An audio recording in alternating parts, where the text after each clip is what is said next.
Bismillahirrahmanirrahim. Assalamualaikum warahmatullahi wabarakatuh. Kembali bersama saya Oti Widya Stutik dari Prodikesmas UM Pontianak. Apa kabar semuanya? Semoga semuanya dalam kondisi sehat dan selalu menjalankan protokol kesehatan. Baik, pada kesempatan kali ini saya akan menjelaskan tentang penerapan perencanaan pemasaran sosial bidang kesehatan. Ini almost was ya. Jadi dalam Injiri Time ini saya akan memberikan dua pertemuan terakhir yang mungkin ini lebih mengarah kepada aplikasinya, bagaimana kita menerapkan teori-teori ataupun materi-materi yang sudah saya sharekan kemarin. Sebenarnya saya yakin teman-teman ini sudah pernah pernah tahu atau mungkin bahkan sudah pernah melaksanakan hal-hal yang saya sampaikan di sesi ini. Oke, kita mulai langsung ya.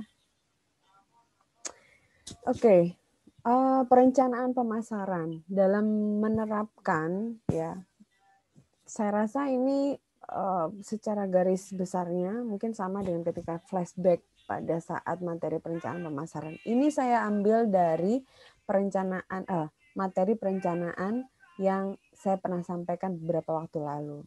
Jadi kalau kita melihat flashback lagi, ya, kita bisa lihat di sini bahwa sebelum kita merencanakan sesuatu, yang perlu kita lakukan adalah memahami tentang apa latar belakangnya. Kita perlu menganalisis baik secara internal maupun eksternal. Apa saja alasan yang mendasari kenapa kita harus melakukan program itu, kenapa kita harus menjual program itu, kenapa kita harus menjual barang yang kita punya di bidang kesehatan itu. Nah, seperti itu. Sehingga kita bisa menentukan bagaimana segmentingnya. Jadi strategi itu kita bisa laksanakan ketika kita sudah tahu latar belakangnya seperti apa. Karena dari latar belakang kita pasti akan tahu karakteristik sasaran yang akan kita tuju. Kita masih ingat waktu itu ada strategi bagaimana menerapkan manajemen pemasaran. Mulai dari STP sampai pada Anda menerapkan tentang bauran pemasaran. Yang dimana di sana ada 4P dan mungkin bisa dikembangkan menjadi 7P atau bahkan lebih dari 7P. Nah, setelah kita menganalisis secara internal dan eksternal, ya kita mengetahui, kita menyampaikan latar belakangnya apa, kita tahu paham karakteristiknya, target segmen kita seperti apa, sehingga kita akhirnya bisa mengetahui dari latar belakang itu tujuannya itu mengarah kepada permasalahan yang ada. Jadi kita tujuannya itu seperti apa gitu. Sehingga kita bisa menentukan strateginya harus bagaimana ya. Nah, dari skema yang saya berikan ini saya rasa ini cukup mudah sekali untuk dipahami. Ya, dari analisis, kemudian kita mengetahui tujuannya, baru kita menentukan strateginya. Strateginya mungkin bisa di flashback lagi, Anda coba tengok lagi seperti apa strategi pemasaran itu, apa saja yang masuk dalam strategi pemasaran. Nah, baru kemudian kita mengimplementasi. Implementasi ini pun nanti kita bisa mengadakan satu evaluasi. Evaluasinya bisa berbagai macam instrumen ya yang kita pakai, tergantung dengan bagaimana kita melakukan implementasi tersebut. Oke. Nah, ini adalah contoh, adalah program saya sendiri. Barang yang saya jual kepada masyarakat ini adalah kelompok nenek ASI. Nah, kelompok nenek ASI ini saya jadikan sebagai produk yang mengempower masyarakat Aisyah di Kalbar. Ya. Nah, ini potensi dan permasalahan sasaran. Nah, kalau kita bisa melihat ini salah satu bagian dari latar belakang. Tapi mungkin saya belum bisa program lain saya nggak bisa. Jadi saya hanya bisa memberikan contoh produk yang saya jual nih, nah, kayak begitu. Jadi ini potensi dan permasalahan sasarannya. Ini salah satu bagian dari analisis yang saya lakukan, analisis permasalahan. Nah, ini adalah latar belakangnya adalah karena capaian ASI eksklusifnya rendah, ya, mulai dari Indonesia sampai Kalbar, ya.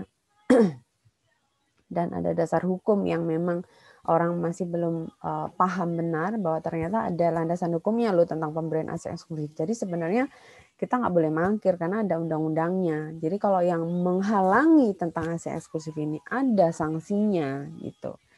Nah, Hal ini yang perlu kita tanamkan. Jadi kita perlu sosialisasikan. Jadi ternyata banyak sekali keluarga, individu bahkan, ya kan, masih belum memahami tentang hal-hal terkait dengan ASI eksklusif. Bahkan tentang peraturan aja mereka masih belum mengetahui, saya rasa.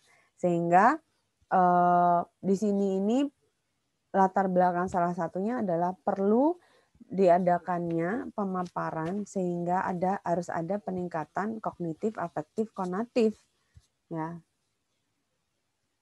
tindakan sehingga mereka mempunyai budaya yang lambat laun itu akan berubah, gitu. Nah, kenapa Aisyah enggak ya saya ini? Oh, enggak. Kenapa Aisyah? Itu karena ya Aisyah ini bagian dari yang cukup besar organisasi di Kalimantan Barat, terutama di Pontianak. Sehingga saya merasa bahwa ini akan cukup menginfluence banyak orang. Jadi dengan menggunakan channel Aisyah ini, produk nenek ASI saya itu mungkin bisa lebih banyak dipakai. Gitu. Karena dengan ketika saya menjadi ibaratnya kader di sana, berarti mereka kebiasaan orang Timur itu lebih percaya dengan ilmu getok tular ya. Kalau orang Jawa bilang itu getok tular. Jadi ketika saya udah dipercaya, saya ngomong nih. Jadi mereka tuh lebih mempercayai saya daripada iklan yang ada di luar gitu loh. Karena saya orang dalam, jadi saya ibaratnya dipercaya. Nah seperti itu. Nah channel-channel yang seperti ini nih sebaiknya kita gunakan, kita maksimalkan. Ini adalah media. Nah, ada banyak teori-teori yang menjelaskan tentang bagaimana kita memanfaatkan media ini sebagai perubahan perilaku dan perubahan-perubahan yang diinginkan dalam ilmu perilaku. Seperti itu. Ya, jadi ini analisisnya seperti ini. Kenapa saya memilih ASI eksklusif? Kenapa saya memilih Aisyah sebagai wadah saya atau channel saya? Dan kenapa harus nenek ASI? Karena kalau nenek ASI itu ibaratnya begini, ini kan temanya keluarga nih. Biasanya nih, ya biasa yang sama juga ketika kita bilang kekerabatan itu lebih unggul dibandingkan dengan sesuatu yang ada di luar, ini secara eksternalnya ya dari orang tersebut. Artinya keluarga itu berperan penting dalam supporting ASI eksklusif, terutama ibu. Nah, ibu nih bisa ibu asli kandung atau ibu mertua ya bagi ibu bayi tadi. Jadi beliau-beliau ini yang berjasa sebenarnya. Karena apa? Ketika ibu itu sedang bekerja, nenek inilah yang biasanya dimintain tolong untuk menjaga anaknya, cucunya. Nah, peranan penting dari seorang nenek inilah yang memang kita tuju. Jadi segmennya ini memang bukan ibunya. Kalau ibunya kadang secara subjektivitas bisa kita ibaratnya itu kita bujuk, kita persuasif itu masih bisa. Akan tetapi kalau sudah eksternal orang luar yang itu pengaruhnya cukup kuat ya, kita nggak bisa nolak kadang ketika kita berhadapan dengan ibu mertua. Nah seperti itu. Jadi yang kita sasar ini memang adalah nenek-nenek yang kognitifnya nanti akan meningkat, harapannya, yang kemudian sikapnya juga meningkat, yang pada akhirnya tindakan semua hal yang berurusan dengan keberhasilan ASI eksklusif itu bisa meningkat dan baik, semakin baik. Sehingga kalau sudah itu semua baik, dia akan menjadikan itu sebagai kebiasaan. Sehingga budaya untuk memberikan ASI secara eksklusif itu bisa terjadi. Dan itu akhirnya bisa getok tular lagi, menular lagi ke yang lainnya. Karena sesama kader yang menyampaikan. Seperti itu. Nah ini saya ada kosongan ya SWOT. Nah nanti teman-teman coba bikin. Karena di materi sebelumnya saya juga sudah menjelaskan tentang SWOT. SWOT ini isinya adalah strength, kekuatan, weakness itu kelemahan, ya kan? Itu semua berasal dari internal. Nah, kalau kita mau analisis secara internal dan eksternal, ini kita bisa pakai SWOT, ya.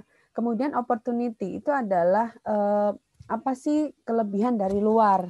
Jadi apa yang kita bisa menjadikan itu sebagai kesempatan untuk bisa berhasil. Nah, apa yang kita bisa ini kan? Kemudian ada threat. Threat itu juga dari luar, jadi eksternal. Yang internalnya itu adalah kekuatan dan kelemahannya kita itu seperti apa. Nah, coba Anda bikin seperti itu dari latar belakang yang sudah saya jelaskan tadi di awal. Oke. Nah, ini adalah ibaratnya itu isi dari produk yang saya jual itu seperti ini. Jadi saya mau membentuk kelompok pendukung ASI nih ceritanya. Nah ini saya memberdayakan anggota organisasi Aisyah. Nah ya apa saja yang saya lakukan di sana? Saya melakukan penyuluhan, saya membentuk kelompok pendukung ASI, sampai pada pendampingan beliau-beliau itu sebagai kader ASI. Ya. Nah ini urutannya. Jadi mulai dari apa ini latar belakang ya capaian ASI eksklusif, kemudian ini adalah intervensi saya sampai pembentukan kelompok nenek ASI. Oke. Nah ini metode atau konsep yang digunakan adalah peningkatan pemahaman tentang apa saja, tentang tahapan IUMD, tentang manajemen laktasi. Manajemen laktasi itu satu proses pengaturan bagaimana ibu-ibu itu mampu untuk melaksanakan laktasi dengan baik dan apa saja yang sebaiknya dilakukan dalam mendukung manajemen laktasi ini, mulai dari IMD, sebenarnya mulai dari tahapan ini ya sebelum melahirkan ya, antenatal pun juga ada sebenarnya manajemen laktasinya. Tapi yang paling penting ini di sini saya menyampaikan tentang adanya tahapan IMD, kemudian bagaimana posisi menyusui yang benar, perlekatan ibu dengan bayi yang benar sehingga tidak merasakan rasa nyeri pada saat menyusui di pertama kali menyusu, ya kemudian posisi ini posisi menyusui yang benar, kemudian ini maaf ini salah ya ini cara menyimpan ASI, benar ya, cara menyimpan ASI yang benar, kemudian cara memerah ASI yang benar, ya kan? Kalau tidak punya ini secara manual ya. Jadi ibu harus tahu bahwa ternyata ASI bisa disimpan. Nggak banyak loh ternyata yang tahu bahwa ASI itu bisa disimpan. Jadi ini merupakan satu produk keseluruhan yang memberikan pemahaman kepada sasaran kita, kepada audiens kita, kepada pembeli program ini. Gitu, ya. Baru kemudian yang kedua kita membentuk kelompok nenek ASI tadi sebagai kelompok pendukung ASI dan pendampingan tentunya. Ini adalah tujuan-tujuan kegiatannya.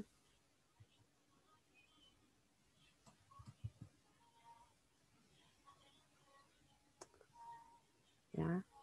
Jadi mulai dari melaksanakan pemberdayaan masyarakat, kemudian melaksanakan melalui program peningkatan pemahaman pengetahuan, pembentukan kelompok nenek ASI, dan pendampingan.